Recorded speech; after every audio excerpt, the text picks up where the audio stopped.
ये है हमने बाँझ खिलाने के बाद जितनी भी लकड़ियाँ बच रखी है उसकी ढेरी यहाँ पर लगा रखी है। तो ये जब सूख जाएंगे अच्छी तरह से उसके बाद हमें गर्मियों में जलाने के काम आ जाएंगे, क्योंकि गर्मियों में कम लकड़ियाँ जलाते हैं और मोटे मोटे लकड़ियों का ज़्यादा काम नहीं रहता है। और ये हमारे इस सीज़न की लकड़ियाँ बच रखी है जो हमने जंगल से सार रखे हैं। तो इतनी ही लकड़ियाँ बच रखी हैं क्योंकि इस बार की सर्दियों में हमने बहुत ज़्यादा लकड़ियाँ जला ली हैं। तो हमारे पहाड़ में आप देख सकते हैं सारे लोग खेतों में ही लाते हैं, हमारे गाँव के तो जितने भी हैं तो खेतों में ही गोबर की ढेरी लगा देते हैं। तो मेरे को और यहाँ पे सामने आप खेत में देख सकते हो, यहाँ पे लकड़ियों से बाड़ कर रखा है। तो ये बाड़ यहाँ पे इस खेत में आलू लगा रखा है, तो जंगली जानवरों के डर से, क्योंकि सुअर खेतों में ही पहुँच जा रहा है और सौल बोलते हैं जिसको, वो भी आलू खोदने के लिए। तो यहाँ पे आलू की सुरक्षा के लिए यहाँ पे बाड़ किया जा रहा है लकड़ी, क्योंकि 2-2.5 हफ्ते हो चुके हैं। बुआ अभी तक नहाई नहीं है क्योंकि बुआ का हुआ है पथरी का ऑपरेशन देहरादून हुआ, क्योंकि बुआ घूमने गई थी हरिद्वार, तो वहाँ से हॉस्पिटल चेकअप करवाए तो पथरी निकली अल्ट्रासाउंड के दौरान। तो पथरी एकदम 29 mm इतनी ज़्यादा बढ़ चुकी थी कि मतलब फटने के कगार पे थी, तो इसलिए इमरजेंसी ऑपरेशन करवाना पड़ा। तो घर से पापा गए, अफरा तफड़ी मच गई थी हमारी पूरी फैमिली में, क्योंकि एकदम से इतना हमें कुछ पता ही नहीं चला इस बारे में। तो फटाफट से यहाँ पे मतलब ऑपरेशन करवाया बुआ का। तो यहाँ पे अब मैंने बुआ को नहला धुला के धूप में बिठा दिया है और बुआ के बाल भी बना दिए हैं। अभी गीले और खेतों से सूखने के लिए धूप में बिठा रखा है और अभी बुआ को थोड़ा फ्रेश फील हो रहा होगा।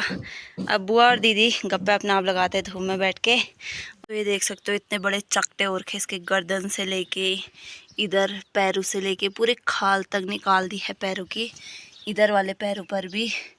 तो यहाँ पे सिप्लाडिन लगा के हमने थोड़ा सा ठीक कर दिया है। सिप्लाडिन लगा के रुई से सफाई करके खाना खाने के बाद बर्तन धो दिए हैं मैंने यहाँ पे। और सारे लोग आंगन में ऐसे लेट गए ना, सब खाना खाने के बाद रेस्ट करने लग गए हैं। और हमारी रितुली भी आ गई है हमारे घर पे अपनी मम्मी के साथ। तो उसे मैं कमरे में लेके आ गई और नमकीन खाने के लिए दिया, तो उसने यहाँ बीज जैसा बो दिया, गिर जाओगे ऊपर जाओ। अरे अरे अरे डांस करो पैसे मिलेगा, आज भी नहीं कल भी नहीं परसों मिलेगा। छम छम ओ छमले तेरी दादी घास यारी छो छम छो छमले रूड मासो को घासा छो छम छो छमले रूड मासो को घासा छो छम।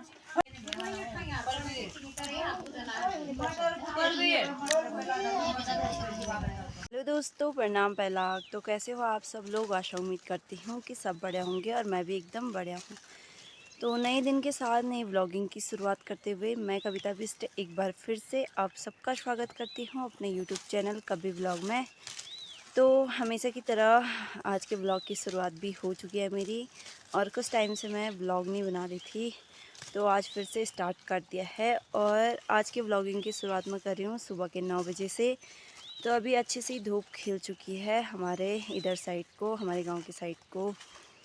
तो अभी सुबह का काम निपटा रही हूँ मैं पहले जल्दी जल्दी। तो अभी मैं यहाँ पे जो बाँझ खिलाया है भैंस को, बकरी को, तो वो जो लकड़ियाँ बच रखी है उनको इधर ढेरी में रखने के लिए जा रही हूँ, क्योंकि ये जब सूख जाएंगे उसके बाद हमारे जलाने के लिए काम आ जाएंगे। तो आजकल हम सूखे घास के साथ साथ बाँझ भी काट के लाते हैं गाय भैंसों के लिए। तो उससे ऐसा हो जाता है घास की बचत भी हो जाती है और उनको थोड़ा हरा रस भी मिल जाता है घास के साथ साथ। तो आजकल गर्मी स्टार्ट हो गया, तो हमने यहाँ पे भैंसों को भी बांध लिया है बाहर पे। थोड़ी देर में अच्छी सी धूप आ जाएगी, यहाँ पे हल्की हल्की तो आ चुकी है। और यहाँ पे दोनों भैंस बांधते हैं, पानी भी पिला दिया उनको एक बार। और ये रही हमारी बकरी। तो अब इधर साइड को दिखाती हूँ आपको। ये है हमने बाँझ खिलाने के बाद जितनी भी लकड़ियाँ बच रखी है उसकी ढेरी यहाँ पर लगा रखी है। तो ये जब सूख जाएंगे अच्छी तरह से उसके बाद हमें गर्मियों में जलाने के काम आ जाएंगे, क्योंकि गर्मियों में कम लकड़ियाँ जलाते हैं और मोटे मोटे लकड़ियों का ज़्यादा काम नहीं रहता है। और ये हमारे इस सीज़न की लकड़ियाँ बच रखी है जो हमने जंगल से सार रखे हैं। तो इतनी ही लकड़ियाँ बच रखी हैं क्योंकि इस बार की सर्दियों में हमने बहुत ज़्यादा लकड़ियाँ जला ली हैं। और अब जाके गोबर भी निकाल दिया है मैंने, तो अब गोबर फेंक देती हूँ एक बार खेत में, क्योंकि हमारे वहाँ ऐसा होता है जब गोबर निकालते हैं गाय भैंसों से तो सीधे खेत में ले जाते हैं, तो वो उस टाइम खेतों में गोबर डालने के लिए आसान हो जाता है। और गाय भैंसों के साथ साथ यहाँ पे हमने अपने वफ़ादार कुत्ते को भी बांध दिया है, क्योंकि बंदरों का कोई भरोसा नहीं है, लंगूरों का, बंदरों का, क्योंकि हमारे घर के सामने बगल से इतने बड़े बड़े चीड़ के पेड़ हैं और हमारे इधर हमने आड़ू, अखरोट, पोलम इत्यादि संतरे के पेड़ बहुत ज़्यादा मात्रा में लगा रखे हैं। तो और ये बगीचों में भी अच्छा खासा धनिया मटर हो रखा है, तो नुकसान पहुंचा देते हैं जंगली जानवर। तो कुत्ता यहाँ पे तैनात है और अपने दूसरे कुत्ते को हमने अपने मकान के इस साइड से बांध रखा है आड़ू के पेड़ पर। ये इधर से निगरानी रखेगा और लाल वाला कुत्ता उधर साइड से निगरानी रखेगा। तो अभी इसकी जगह पे भी धूप नहीं आई है, ये आराम से लेटा हुआ है यहाँ पे शांति से। तो अभी मैं जा रही हूँ दूसरा सोल्टा गोबर का फेंकने के लिए। एक सोल्टा गोबर मैंने फेंक दिया है और ये लास्ट है। 2 सोल्टे डेली होते हैं गोबर और डेली निकालना पड़ता है, क्योंकि एक भैंस का बच्चा और एक बकरी है, तो 2 सोल्टे हो जाते हैं। तो अभी मेरे को ये गोबर फेंकने इस वाले खेत में जाना है। यहाँ पे सामने ढेरी देख सकते हो आप लोग। तो हमारे पहाड़ में आप देख सकते हैं सारे लोग खेतों में ही लाते हैं, हमारे गांव के तो जितने भी हैं, तो खेतों में ही गोबर की ढेरी लगा देते हैं। तो मेरे को यहाँ पे फेंकना है और इतनी बड़ी ढेरी हो गई है इस खेत के लिए, काफ़ी हो गया ये गोबर। और यहाँ पे सामने आप खेत में देख सकते हो, यहाँ पे लकड़ियों से बाड़ कर रखा है। तो ये बाड़ यहाँ पे इस खेत में आलू लगा रखा है, तो जंगली जानवरों के डर से, क्योंकि सुअर खेतों में ही पहुँच जा रहा है और सौल बोलते हैं जिसको, वो भी आलू खोदने के लिए। तो यहाँ पे आलू की सुरक्षा के लिए यहाँ पे बाड़ किया जा रहा है लकड़ियों से और साथ ही साथ तार से। तो खेती का काम तो हमारा बहुत पहले फाइनल हो चुका था, यानी कि छटाई का। तो अब कुछ दिनों बाद धान बोएंगे, तो खेतों में जो पत्थर आए हैं कुदाल के साथ छटाई के टाइम, तो उनको भी उठाया जाता है। तो उसके बाद ये वाला काम रह जाएगा हमारा। तो आजकल जैसा हमने छटाई कंप्लीट कर ली, उसके बाद फिर से चले गए हैं कुछ लोग मनरेगा में और कुछ लोग जंगल में सुत्तर के लिए, लकड़ी के लिए। तो सुबह के टाइम जब तक घर का मतलब जो डेली रूटीन वाले काम रहते हैं वो ना निपट जाए, तब तक ऐसा होता है कि कुछ नहीं किया हमने सुबह से, ऐसा लगता है तब तक। तो अभी लगभग जो हमारे डेली रूटीन वाले काम होते हैं वो हो चुके हैं। और आज मेरा एक मेन काम है जो कि मैं कल कर रही थी, पर कल मेरे को थोड़ा घबराहट हुई उस काम को करने में मेरे को, क्योंकि पहली बार ऐसा देख रही हूँ मैं, ऐसा हुआ है। तो आओ दिखाती हूँ मैं आगे अपने वीडियो में कि ऐसा क्या काम कर रही हूँ मैं आज। तो अभी मैं खेत से गोबर फेंक के आ चुकी हूँ और घर आके मैंने यहाँ पे चाय बना लिया है, क्योंकि यहाँ पे ताऊ लोग आए हुए हैं घर पे बुआ की याद खबर करने के लिए। तो उनके लिए सबसे पहले चाय देती हूँ, उसके बाद बाकी का काम होगा। और राखी लगी है यहाँ पे सफाई का काम करने में, तो सबसे पहले चाय देती हूँ, उसके बाद आगे की प्रोसेस होगी। तो यहाँ पे ताऊ और बुआ छत पे बैठे हुए हैं, धूप सेक रहे हैं। और यहाँ पे अच्छी सी धूप भी आ चुकी है, बुआ को धूप सेकने की सख्त ज़रूरत है और रेस्ट की भी।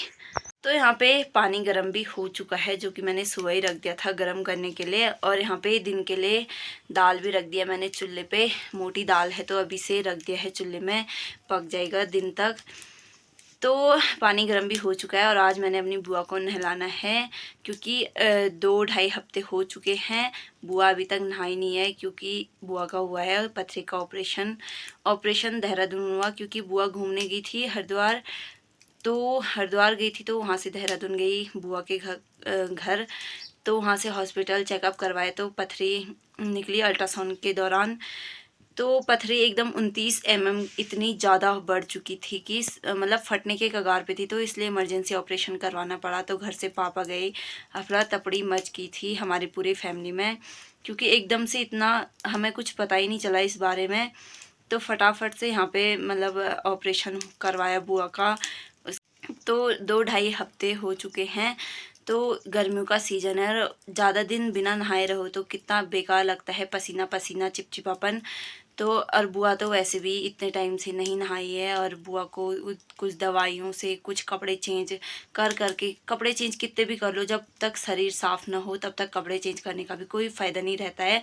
तो आज फाइनली मैंने सोचा नहला देती हूँ। तो यहाँ पे गर्म पानी भी हो चुका है और अभी मतलब जब से बुआ घर आई है तब से इतने लोग आ चुके हैं बुआ की याद खबर करने के लिए। हमारे पहाड़ों में सबसे ज़्यादा इसी चीज़ से खुशी मिलती है, मरीज को एक सहारा कहते हैं लोग, क्योंकि हम भी किसी की याद खबर करने गए होंगे तो वो लोग भी आते हैं पहाड़ों में। यही चीज़ सबसे ज़्यादा अच्छी लगती है कि याद खबर करने वाला, दुख तकलीफ में जितना खुशी में साथ ना दे इंसान, उतना उससे ज़्यादा दुख में अगर साथ देना तो वो सबसे बड़ा हौसला होता है हर बीमारी से लड़ने के लिए। तो यही सीन होता है पहाड़ों में। तो अभी ताऊ आए हैं बेराधार से और मेरी दीदी आई है टुंडरी से, बुआ की लड़की, रतगांव वाली बुआ की लड़की। तो अब थोड़ी देर वो गप्पे शप्पे लगा रहे हैं, तब तक मैं अपना काम निपटा लेती हूँ। उसके बाद बुआ को अच्छे से नहला दूँगी। तो यहाँ पे अब मैंने बुआ को नहला धुला के धूप में बिठा दिया है और बुआ के बाल भी बना दिए हैं।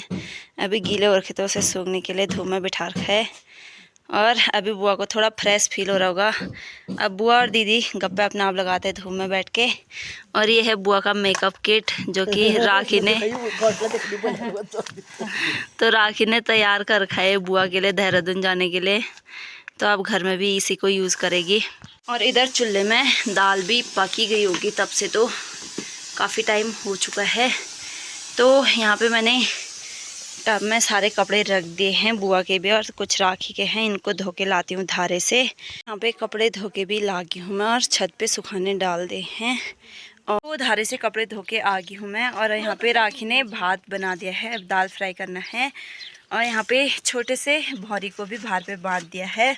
और इस पे ना बहुत ज़्यादा वो रखा है, बहुत एलर्जी टाइप की पक रहा है जगह जगह पे। तो राखी लगी है इसकी मतलब दवाई से सफाई करने में। तो आजकल तो थोड़ा ठीक हो गया, वरना मर गई थी, हमारी भौई मर गई थी।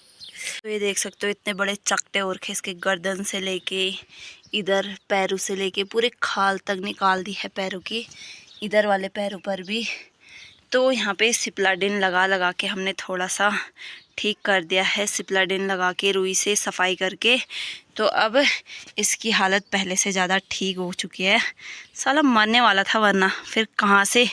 तो यहाँ पे राखी ने मेरे धारे से आने तक भात बना दिया है उस उधर वाले प्रेशर में, और इसमें दाल है। तो अब मैं दाल फ्राई करती हूँ और हरी सब्जी बनाऊंगी। इसके बाद पापा को खाना ले जाना पड़ता है। और आजकल गर्मी इतनी बढ़ गई है तो भैंसों को भी जल्दी से हम अंदर बांध लेते हैं, उसके बाद खाना खाते हैं दिन का।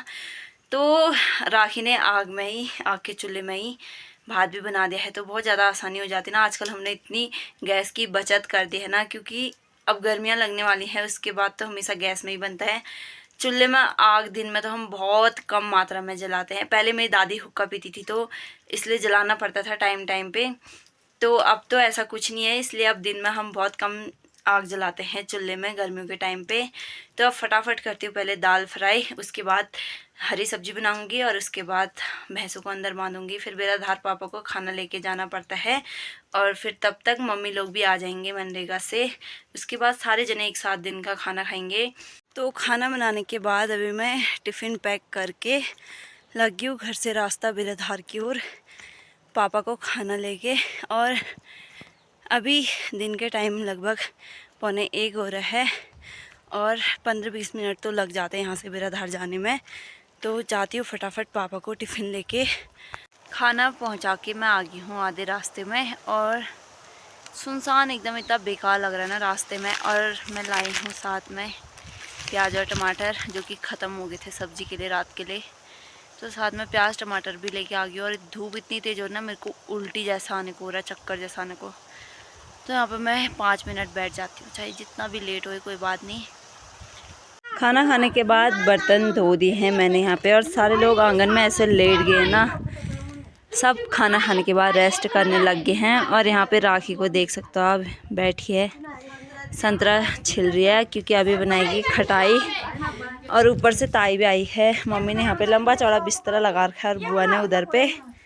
हमारी रितुली भी आ गई है हमारे घर पे अपनी मम्मी के साथ। तो उसे मैं कमरे में लेके आ गई और नमकीन खाने के लिए दिया तो उसने यहाँ बीज जैसा बो दिया। गिर जाओगे, ऊपर जाओ। अरे अरे अरे, बुआ को खिलाओ।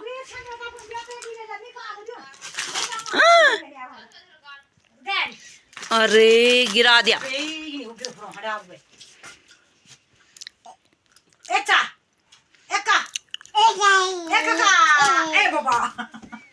आजा वीडियो बनाने डांस करो पैसे मिलेगा आज भी नहीं कल भी नहीं परसों मिलेगा छो छामले भोला झोला घासीला छो छामले तेरी दादी घास्यारी छो छामले रुड मासको घाँसा छो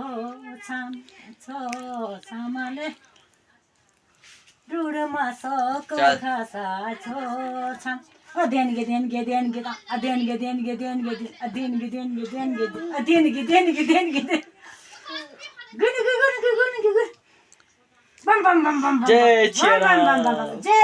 जय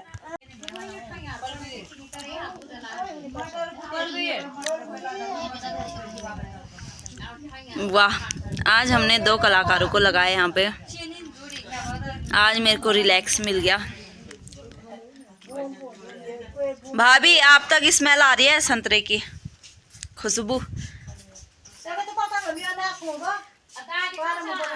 ये बुढ़िया कहाँ के संतरे लेके आई है? ताई संतरे कहाँ से लाई तू? नहीं, रामपुर चेचई।